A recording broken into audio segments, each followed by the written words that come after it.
मैं मौलाना मकसूद इमरान रशीदी साहब से मिलने आया, उसे दुआ करवाने के लिए जो रिस्पॉन्सिबिलिटी मुझे दिया गया है।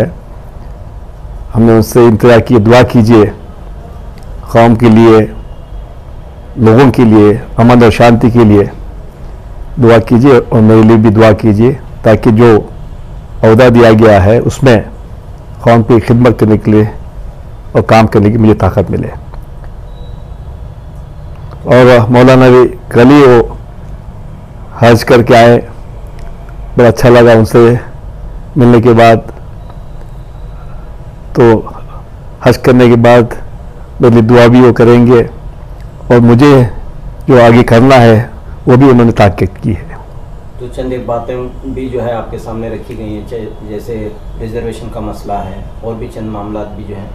ये रिजर्वेशन जो 4% रिजर्वेशन है जो बीजेपी हुकूमत ने निकाली थी, हमारा वादा रहा इलेक्शन में और हर जगह हमारी मीटिंग में हमने कहा है कि कांग्रेस जब हुकूमत में आएगी 4% जो रिजर्वेशन विड्रॉ किए थे उसको बरकरार करेंगे।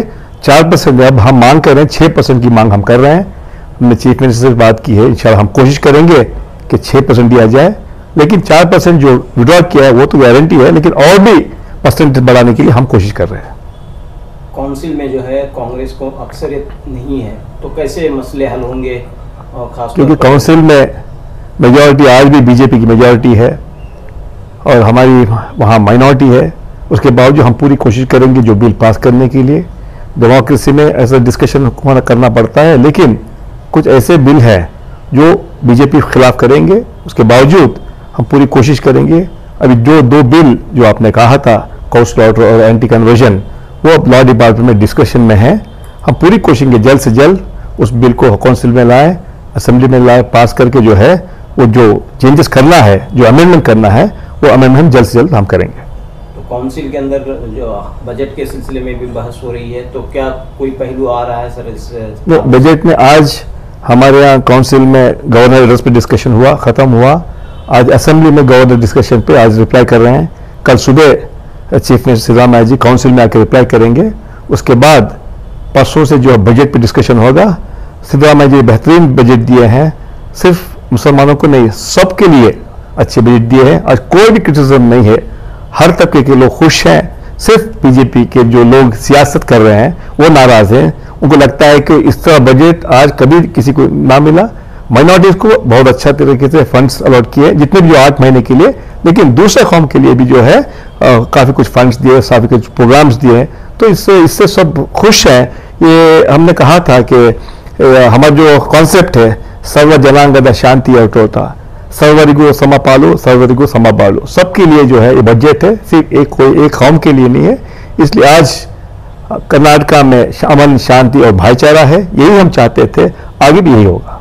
2 मर्डर्स के जो वाकयात पेश आए उसके बाद जो है कम्युनल पॉलिटिक्स भी देखने को मिल रही है। अब बीजेपी वाले जानबूझ के कोशिश कर रहे हैं कि ये डिवीजन लाने की, लेकिन कर्नाटक के लोग अमन चाहते हैं, शांति चाहते हैं, भाईचारा चाहते हैं। लेकिन हमारा पुलिस डिपार्टमेंट जो सक्षम है, हमारे अच्छे होम मिनिस्टर हैं परमेश्वर साहब हैं, chief minister Siddaramaiah ji, DK Shivakumar deputy chief minister, सारे लोग मिलकर जो है ऐसा कोई कदम जो अगर फिरका पर ताकतें समाज को तोड़ने की कोशिश करेंगे तो बिल्कुल सख्ती से उन पर एक्शन लिया जाएगा। और कोई भी अगर कोई हेट स्पीच भी करेगा उस पर कार्रवाई होगी, उन केस बुक किया जाएगा, उनको अरेस्ट किया जाएगा। आखिर में क्या आप मैसेज देना चाह रहे हैं? हम यही कहना चाहेंगे कि आज 4 साल बीजेपी की हुकूमत कर्नाटका में हर जगह जो है बहुत सारे इश्यूज पे लेके बहुत परेशान किया मुसलमानों को, चाहे हिजाब हो, हलाल हो, अजान हो, ये सारे लेके जो है आज भी कॉमन सिविल कोड के बारे में बात कर रहे हैं। ये जानबूझ के बहकाने की कोशिश कर रहे हैं, लेकिन कर्नाटका में लोगों ने दिखा दिया कि हर कौम के लोग ने दिखा दिया कि हम शांति चाहते हैं, भाईचारा चाहते हैं। और ख़ासतौर इस हुकूमत में आने में मुसलमानों का बहुत बड़ा हाथ है। 90% लोगों ने, मुसलमानों ने कांग्रेस को वोट किया। आज कांग्रेस अगर सत्ता में आई है, पावर में आई है, वो मुसलमानों की वजह से आई है। बहुत बहुत शुक्रिया।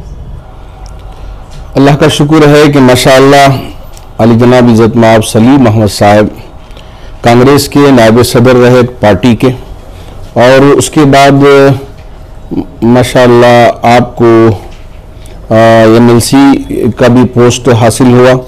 अब MLC के बाद एक कैबिनेट दर्जे की रैंकिंग आपको मिली है, जैसे एक मिनिस्टर को सारी सहूलतें और बहुत सारी चीज़ें मुहैया होती हैं, तो इसी तरह आपके लिए भी इस वक्त ये ओहदा चीफ हिप का ओहदा मिला है। तो इस पर मैं सबसे पहले मेरी जानिब से और हमारे तमाम अहबाब की जानिब से दिल की गहराइयों से मुबारकबाद पेश करता हूँ और उम्मीद करता हूँ, चूँकि एक बहुत ही बाअखलाक इंसान भी हैं और बहुत सुलझे हुए इंसान हैं और बहुत खामोशी के साथ काम करने वाले अहबाब में से आपका शुमार होता है, तो इसलिए हम उम्मीद करते हैं कि जो ओहदा आपको मिला है, इससे पहले भी अल्लाह ने आपको दिया था और फिर दोबारा उस ओहदे पर आपको फाइज फरमाया है, तो हम उम्मीद करते हैं कि आप इस ओहदे की मदद से कौम मिल्लत की और हमारी रियासत की फलाह व बहबूदी के लिए जो भी काम किया जा सकता है, चूँकि एक कैबिनेट दर्जे के अंदर पहुंच जाना एक बहुत बड़ी बात होती है, तो इससे बहुत सारे काम करना आसान हो जाता है।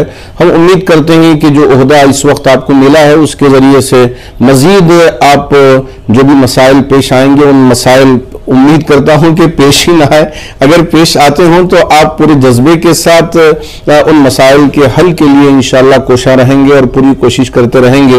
और हमारी ये रियासत तमाम रियासतों के दरमियान में अव्वल नंबर पर आए, हमारी ये ख्वाहिश भी है और हमारी दुआएं भी हैं। और इस वक्त ये पूरी टीम जो कांग्रेस की है बहुत बेहतर तरीके से काम कर रही है और अच्छा बजट भी अभी हमारे वजीर आला सिद्धरामैया साहब ने पेश किया है।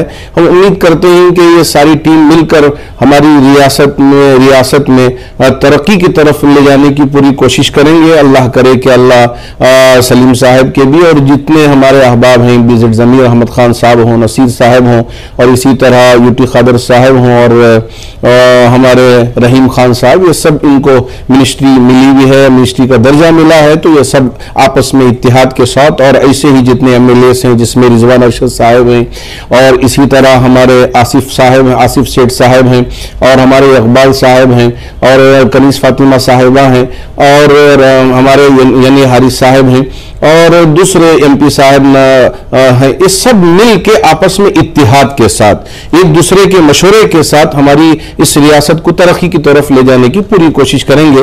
मेरी नेक ख्वाहिशात भी हैं और मेरी दुआएं भी हैं और ख़ास तौर पर हमारे सलीम साहब के साथ। तो चंद एक मसाइल भी जो है बरकरार हैं, जैसे 4% का रिजर्वेशन का मामला है, काउंसिल ऑर्डर जैसे चंद एक कानून जो साबिका हुकूमत ने फैसले लिए थे वो जो है अपनी जगह बरकरार है, हुकूमत बदलने के बावजूद भी कोई इस पर अमल नहीं हुआ है। इस सिलसिले में वज़ीर आला ने खुद भी कहा है और आपने भी अभी हमारी गुफ्तगू में कहा कि जो कानूनी तरीके से इन मसाइल को हल किया जाना चाहिए उसी तरीके से अगर हल करते हैं तो वो सारे मसाइल बहुत आसानी से हल हो जाएंगे। वो उसके लिए कानूनी और जो भी दाव पेश होते हैं तो उनको ये सामने रखकर उसको हल करने की मुकम्मल तौर पे कोशिश कर रहे हैं।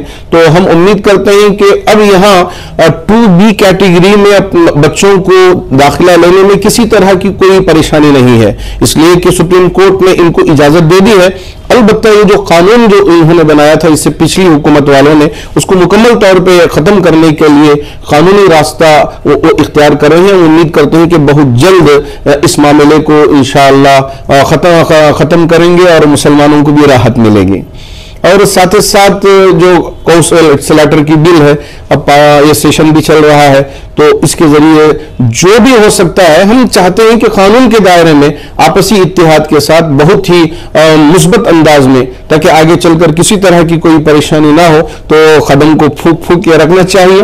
हम उम्मीद करते हैं कि ये सुलझे हुए अहबाब हैं, ये सब मिलकर इंशाअल्लाह जल्द अज जल्द इन सारी चीज़ों को ख़त्म करके, अभी आपने देखा कि बकरीद गुजरी और अल्लाह का शुक्र है कि हमारे मुसलमान भाइयों ने बहुत ही इत्मीनान के साथ ईद को उन्होंने सेलिब्रेट किया और बहुत पुरअमन तरीके से ईद को मनाया। इसी तरह आगे भी इन सारे मसाइल को ख़त्म करके एक अच्छा माहौल बनाने की ये हुकूमत कोशिश करेगी। हमारी नेक ख्वाहिशात भी हैं और हमारी पूरी कोशिशें भी हैं।